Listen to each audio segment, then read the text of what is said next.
नमस्कार दोस्तों, math classes के यूट्यूब चैनल में आपका स्वागत है। आज हम कक्षा 10 का एक टॉपिक दे रखा है बहुपद। प्रश्नावली 2.2 पढ़ेंगे अपन। क्या? प्रश्नावली 2.2। देखो भी, बहुपद क्या होता है? किसी भी चर, किसी भी यानी चर, किसी भी चर x की उच्चतम घात, x की उच्चतम घात क्या कहलाती है?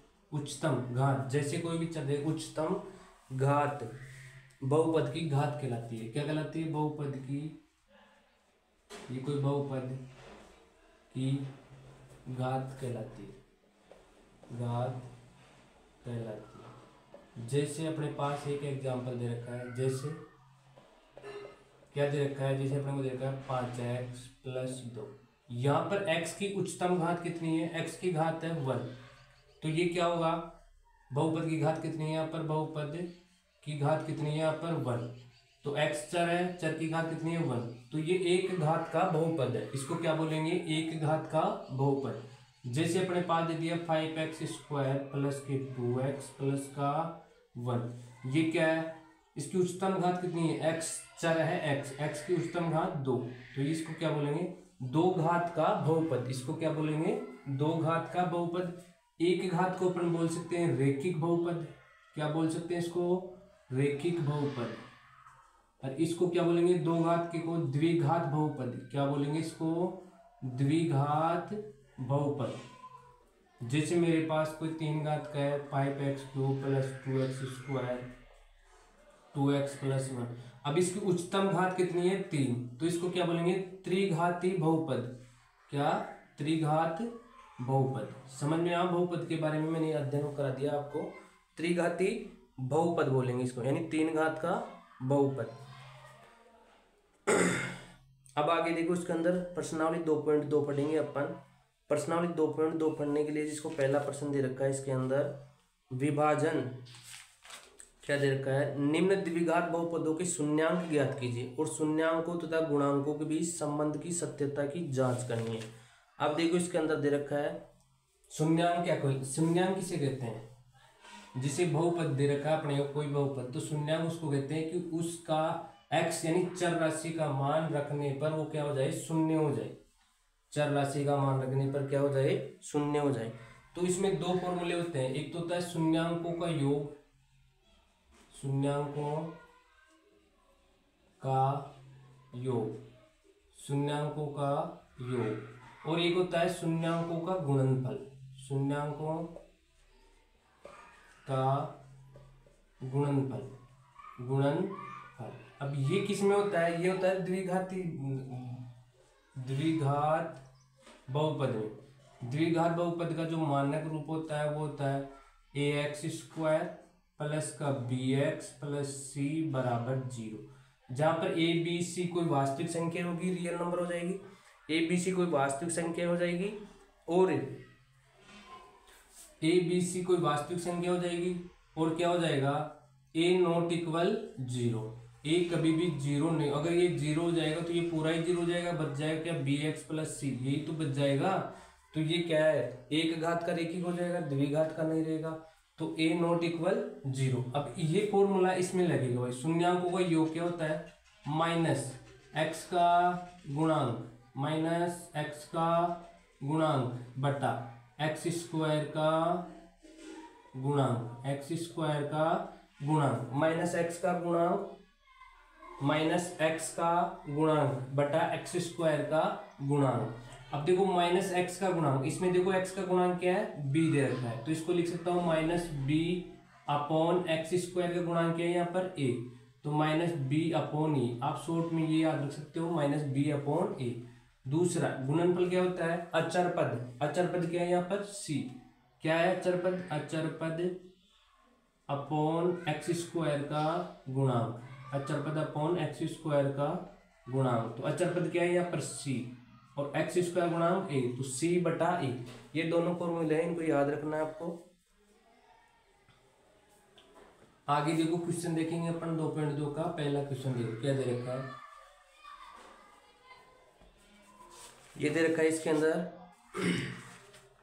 निम्न द्विघात बहुपदों के शून्यांक ज्ञात कीजिए और शून्यांकों तथा गुणांकों के बीच संबंध की सत्यता की जांच कीजिए। पहला उदाहरण दे रखा है, इसके अंदर अपने को दे रखा है x square minus 2x minus 8।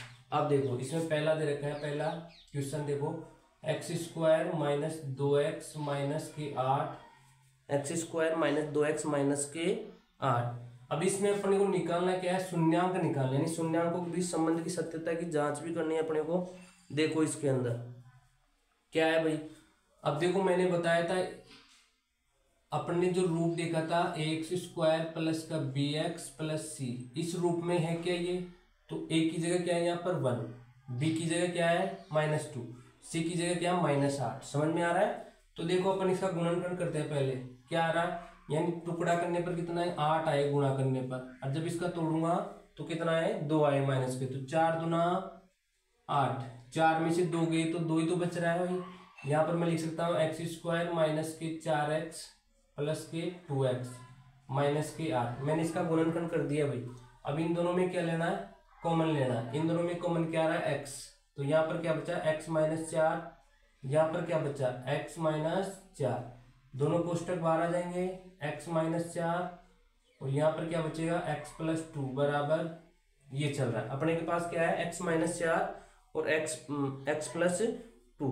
अब इनको शून्यांक निकालने भाई, क्या निकालने इसके शून्यांक। अब मैं इन दोनों कोष्टकों को 0 के बराबर रखता हूँ, तो x माइनस 4 बराबर 0, इधर क्या है x प्लस 2 बराबर 0, दोनों को कोष्टकों के बराबर 0 के बराबर रखता, तो ये उधर जाके क्या हो जाएगा प्लस का 4, इधर क्या आ रहा है x माइनस 2। तो दो शून्यांक क्या प्राप्त हुए, x के मान क्या क्या है, x बराबर एक तो आ रहा है -2 और एक 4, ये दो क्या हो गए इसके शून्यांक। अब इसकी सत्यता की जांच भी करनी है अपने को, क्या करना है, जांच करनी है।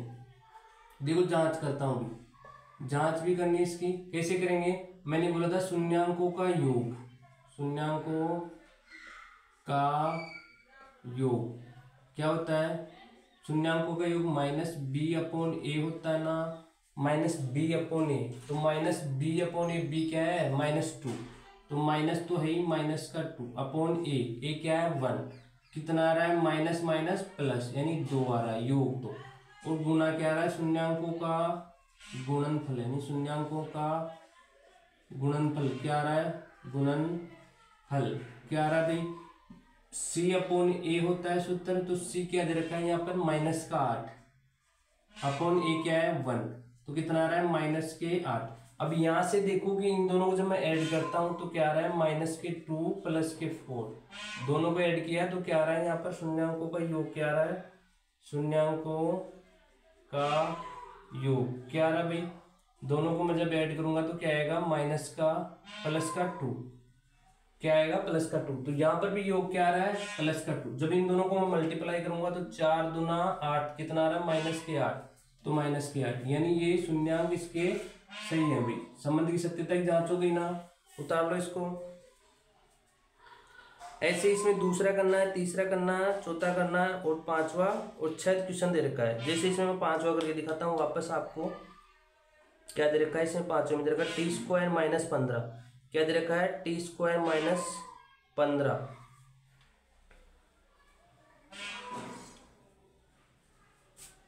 मिटा दो इसको। पांचवा क्वेश्चन दे रखा है इसमें t² - 15,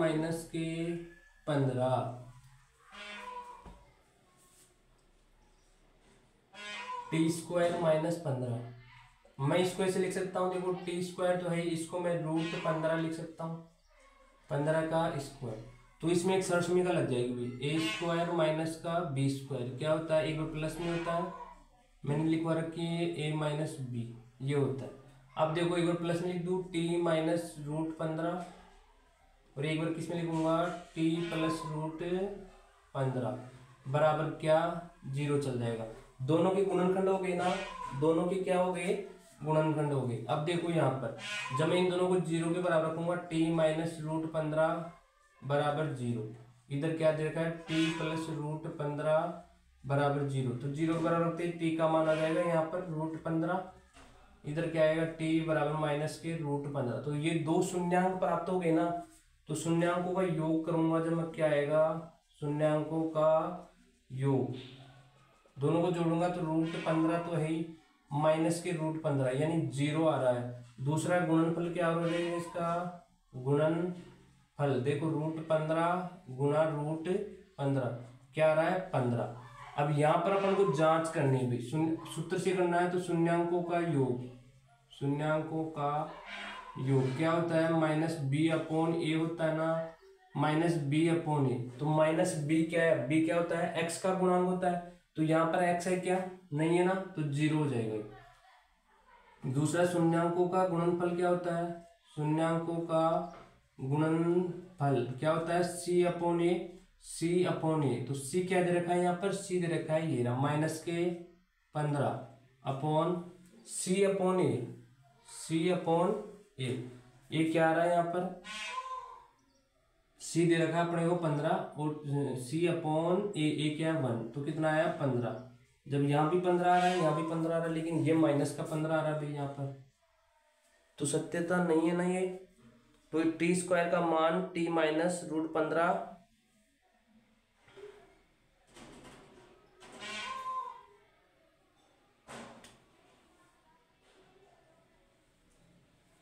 हाँ, तो यहाँ पर भी माइनस के 15 आ रहा, देखो ये माइनस का था तो रूट 15 माइनस का, तो सत्य हो गया ना ये, यानी ये शून्यांक है इसके।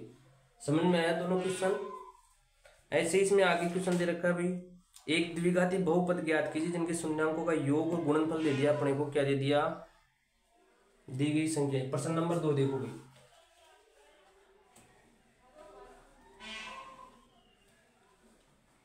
क्वेश्चन नंबर 2 दे रखा है इसमें कि अपने को शून्यांकों का योग दे रखा है और शून्यांकों का गुणनफल दे रखा है। क्या दे रखा है, शून्यांकों का योग और गुणनफल दे रखा है भाई, दे रखा है। पहला क्वेश्चन दे रखा है इसमें 1/4 और क्या दे रखा है माइनस का 1 दे रखा है, 1/4 और माइनस का 1। तो देखो माना, मैंने बताया था माना बहुपद का रूप कैसे होता है भाई, बहुपद का व्यापक रूप मैंने बताया था क्या होता है, ax² प्लस के bx प्लस c के शून्यांक में मानता हूँ भाई अल्फा और बीटा है, शून्यांक अल्फा बीटा है।